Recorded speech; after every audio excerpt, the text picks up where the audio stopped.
absolutely wonderful. I'm sure the kids will remember it all their lives. I thought it was brilliant. Amazing. Amazing. Really, really good. Adrenaline rushing through your body. And all credit to the backroom staff as well, and lighting, sound, absolutely fantastic. Dee, we want to say thank you. A big cheer for Dee.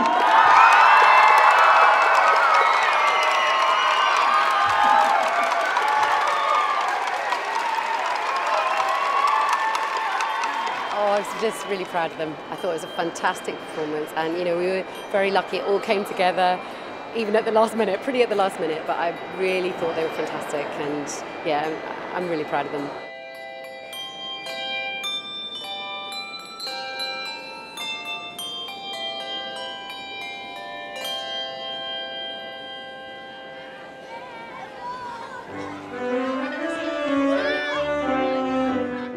Every class has been singing different songs from a different part of the world, and our class are singing a traditional song from Cuba called The Peanut Vendor. Cuba, it's a hot climate and it's home to one of the world's smallest frogs. We're learning about South Africa, and we're learning an allocated song from South Africa called Zikatali. And we're also learning about slavery.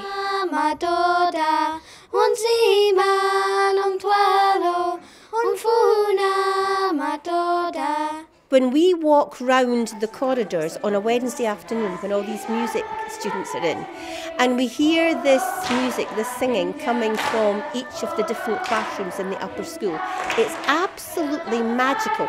The children are learning the songs, the children are learning warm-up exercises that they find great fun. It's something the children will remember, and they'll tell their grandchildren about when they take their grandchildren to the Museum of Scotland. They will say, that's where I sang The City Sings. I think when the museum opened, I was really interested in just thinking about creating a performance in the Grand Gallery, and then I came to see Christine, and I love this poem by John McGregor from one of his books, and so I thought it was a really nice way to frame the performance with this poem about the city and where we live. And so that's really the germ of the idea. Make sure they get a little bit of your electricity. Oh, thank you. And here we go. Dee's been absolutely fantastic. I mean, to be able to coordinate something on this scale, almost 200 children learning 8 different songs, playing 200 instruments. She's worked with the person, Victor Gama, the musician who made the instruments. She's commissioned him. She's written the final piece that the children are performing in The City Sings. She just radiates energy when she comes into the room, and her enthusiasm and vision really, I think, has enabled this to happen. The children really enjoyed making the instruments because we started almost from a flat pack, and they had to completely construct the instruments themselves, lining up, gluing, stringing, and everything that was involved in that. We got the base of the tuba, and we used the screws, and we screwed the 3 pipes to the base of the tuba. We tune it by tying knots at the bottom. We tied 2. So we do the first one and put it in, and then it would make a lower sound. And then if we did the next one, we would pull it harder and put it in, and it would make a higher sound.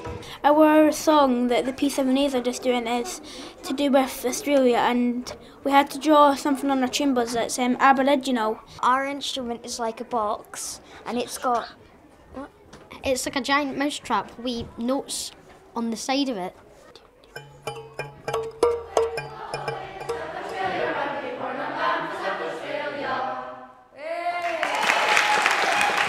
As a school, they've just sort of come together and really embraced it. So the teachers and the way that they've taken the project, not just their song that they're singing, but around it, they've built little paper cities, they've, written poems, they've written what it's like to live here. They found out about the particular song, where it comes from, what the people culturally, how it is living somewhere else. And I think that's just been fantastic. It's just mainly gibberish and English. Nothing else. Just gibberish and Scottish accent singing. Yes. It will end next Wednesday with the performance, and hopefully the children will see that that performance is this culmination of all their efforts over the weeks.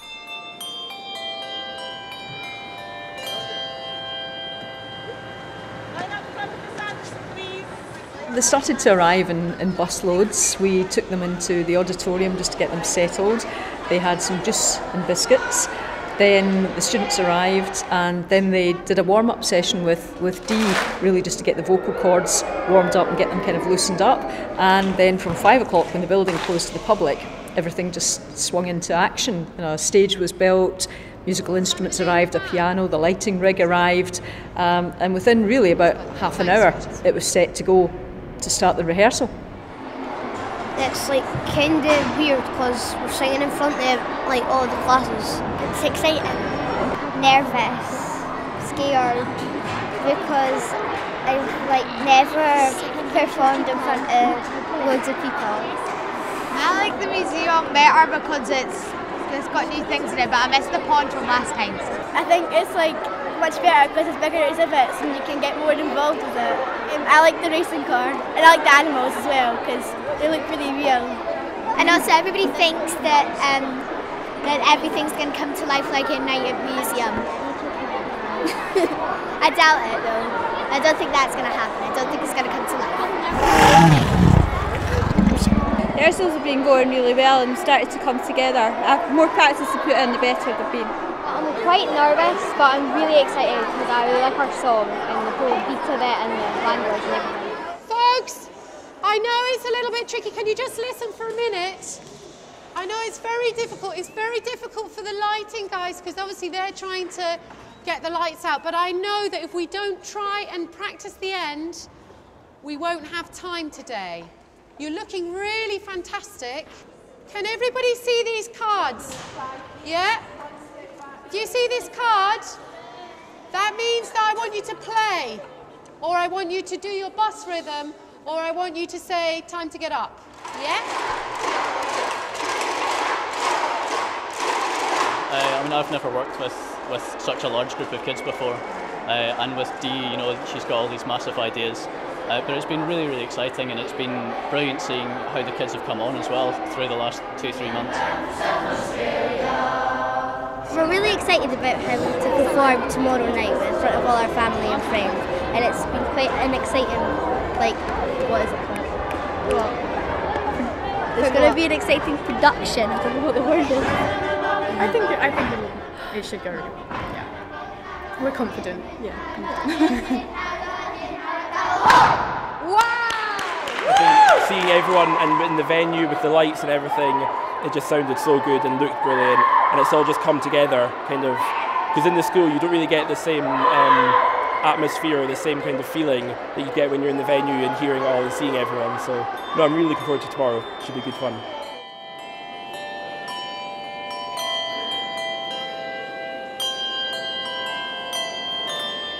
My daughter's performing. She's kept it a complete secret for me though, so I've absolutely no idea what to expect, so I'm very, very much looking forward to it.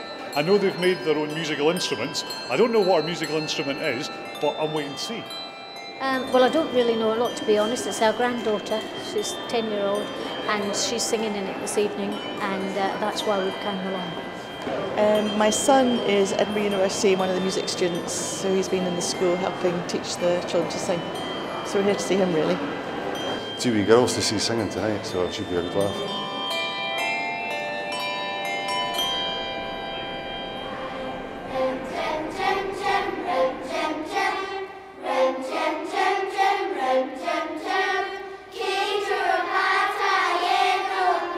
I'm hoping that everyone who's taken part in this and who's come along to see this will be really proud of the combined achievement. I hope they get an understanding of how we have worked together, the school, the university, the students, Dee and ourselves here at the museum, and hopefully a little bit of inspiration that we've taken from each other. I've certainly learned an awful lot working with Dee and the students about how they engage with the school pupils. I've learned an awful lot about how the teachers and the pupils have been working together and the research that they've put in. I hope they've learned a little bit about the museum and what it can offer to them, really right across the curriculum and all the work that they're doing in class.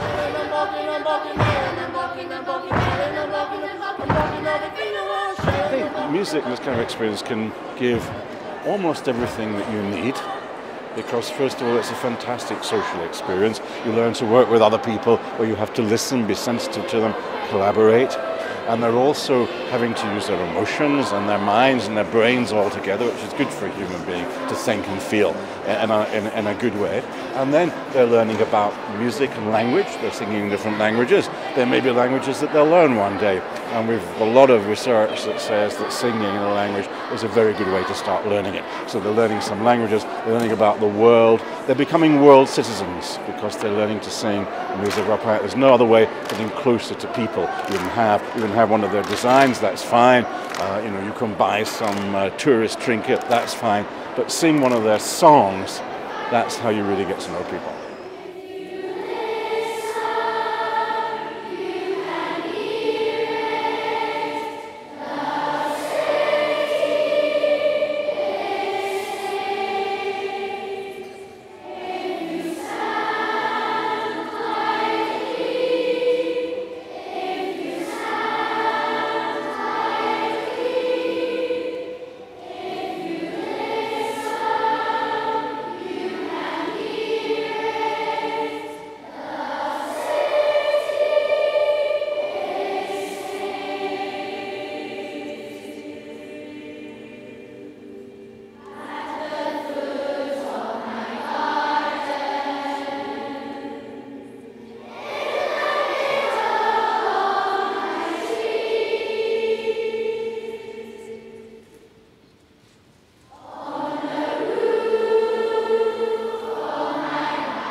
It was like a once-in-a-lifetime experience, and I just thought it was absolutely fantastic.